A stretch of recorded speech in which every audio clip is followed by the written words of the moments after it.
Gaming magazines are sadly a thing of the past. But the nostalgia still remains for those who got their gaming fix by reading sheets of glossy paper stapled together. Magazines had it all too. Industry news, tips and tricks, game dev behind the scenes, confusing fan art, crazy advertisements, and especially free pack-in items like posters. Nintendo Power was definitely the go-to magazine subscription if your goal was to decorate an entire bedroom in 1991. Since our game studio Retroware is focused on making modern retro games, we thought we should create some modern retro posters. It's your old pal Justy here, creative director at Retroware, and today I'm going to talk about how we designed and made these posters.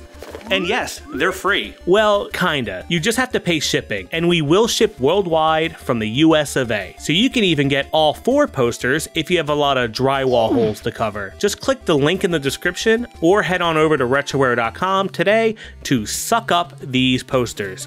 Just suck them right up. Much like a classic Nintendo Power poster, ours are actually sized 11 by 23 inches in freedom measurements, or 27 point whatever by 58 point who cares in the King's measurements. I even had friends pull out their old magazines and double check the size to make sure. They're also double-sided with full color art and are tri-folded to make shipping costs lower. Plus, being folded like that makes them more accurate to an authentic retro poster. The big difference between our posters and Nintendo Powers, aside from not having to tear it out of a stapled magazine, is that the front and back of our posters are from the same game. Usually, Nintendo Power posters had different games on the front and the back. Speaking of the back, they were usually a pull-out continuation of a regular sized page, usually a strategy guide or map, a design that would fit well on a wider page. So we figured out our back should, maybe be a map or a guide too, but from the same game as the front art. Also, we typically use the key art from our games for this, where Nintendo Power usually had something different or really wacky. Let's dive into each of our 4 posters and what goes into the design and art. The latest game we've announced is the Transylvania adventure of Simon Quest. It's a parody homage platformer set in a dark 8-bit world where you play as a vampire hunter named Simon, last name Quest. The front uses key art from Mareki Dogma. Mareki Dauma? No, it's Marika Dauma, aka Perennial Astronaut. She did a great job on this art, as the tone and color scheme match what you'll see and fight in the game, rather than just being like an oil painting of a really buff guy or something and not match the sprite work. The front got the Konami silver box treatment, much like another game where a Simon went on a quest. This was laid out by Retroware staff designer and video editor Joe Lascola, who you might remember from the coffin TV mounts we built for MagFest. He also laid out the back, which uses a lot of spillover characters from the key art, mixed with the beautiful pixel map designed by Programmancer, the game's lead dev and artist. It showcases a lot of the locations you'll be traveling to in the game. Expect Simon Quest next year in 2025. Next up is the Toxic Crusaders. Toxic Crusaders is a beat-em-up throwback, based on a 90s cartoon that was based on an 80s R-rated movie. The key art we have on Steam right now wouldn't really work for this type of poster, so we had our in-game comic artist Steve Gregson, aka Robotic Steve, whip something new up. We see our hero Toxie and heroine Yvonne in the center, with the rest of the characters behind them, plus many of the locations and plot cues from the game. Lots of great colors here, and you'll notice the border has that Sega Genesis or Mega Drive look. Considering the game feels like a mid-90s beat-em-up, it really works. We think we might even use this for the physical game box when it comes time for that. The back of the poster are character bios written by our staff writer Ryan Racing, who's also a game designer on our titles. There's so many characters in this game, we thought it would be cool seeing them all together, especially as a map wouldn't really work for a beat-em-up style game, and this was all laid out by Xander Arnott, Retroware's art director, who works on every title, like myself, in some way. Toxic Crusaders comes out in the fall, hopefully for all systems. Now we gotta talk about Prison City, which is out now. It's already out. Prison City is a dystopian, action-packed side-scroller with tight mechanics and intricate level design. This poster also has key art for the front, designed by Jeff Delgado. He's an industry veteran who's worked on Mystery Science Theater, Has-Been Hotel, South Park, and more. He's also crushing it on the Toxic Crusaders backgrounds for that game too. That's the thing.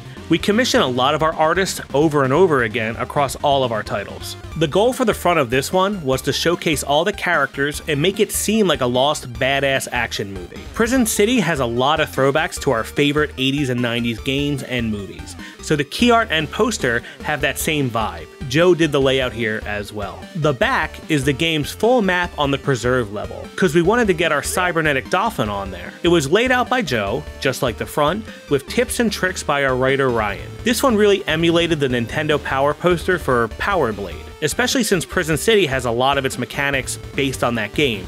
We thought it made sense. Again, Prison City is out now digitally, and we're thinking of bringing it to physical next year, hopefully. Now I have a question for you. Can you beat the meat in Iron Meat? Iron Meat is a run-and-gun arcade shooter that immerses players in the in an apocalyptic future overrun by the Meat, an iron ravenous mass mutating everything in its path. It's very Contra 3-like. The key art on the front of this poster is from the same artist of the Simon Quest key art. That's the one and only Marika Dauma, aka Perennial Astronaut. This was laid out by Xander from the team. For the backside, I thought an anatomy-style breakdown of a boss would be pretty unique. I saw the work of Philip Summers from Hand Drawn Gaming on Twitter, and I thought his style would match nicely, so we grabbed him. Then, Ryan Racing from our team came in clutch with a concept drawing. It showcases our Meat Bus boss with tips to defeat it. We wanted it to look more in-universe, as if you were reading something handed out by the military fighting the Meat. So Philip took all this info and looked over a bunch of other art to hone in the design. Iron Meat is our next release, and it's coming digitally and physically, hopefully pretty soon. So yeah, stay tuned for that. And next up, I wanted to show you how I hung all these posters back here. Okay, here is my way too complicated process for getting all these things up on the wall and looking clean. We had this empty blank wall in our Retroware office, a nice spot next to a display case. I thought it would make a good zone for our own little poster collection. I already put up a Prison City one to help me get the scale of the wall, because I like to lay everything out on a computer first, rather than hanging with trial and error. Well, what's that saying? Measure twice, hang once? To toss modesty out the window, I think I am good at hanging stuff. Maybe from years of doing it personally, I like to fill the walls in my spaces, be it at home or at work. It also really helps if you have a laser level and a steady hand. But these posters should be a breeze. First thing I do is I bring all the images I took into Photoshop. Every camera adds a little cornering to an image, so you have to distort it out to be optically straight, and I recommend the cyan guidelines. As long as it's close enough, it doesn't have to be perfect. There are no mistakes, just happy accidents. I measured the space between the pole and case already, and used that number to make this pink line the right width. That gives me the proper scale. Then I slap an 11 by 23 inch white box on the wall, and I use this to make sure that the poster art is the right size. Again, it doesn't have to be perfect. Now that we have all our posters and the wall to scale, we can lay them out in some sort of pattern. But I see my real life poster needs to be painted over first, so we have a clean canvas, using the handy dandy clone tool. Ugh, god damn it. Oh my god. Hold on, here we go. Fully painted over with the clone tool, like it never existed.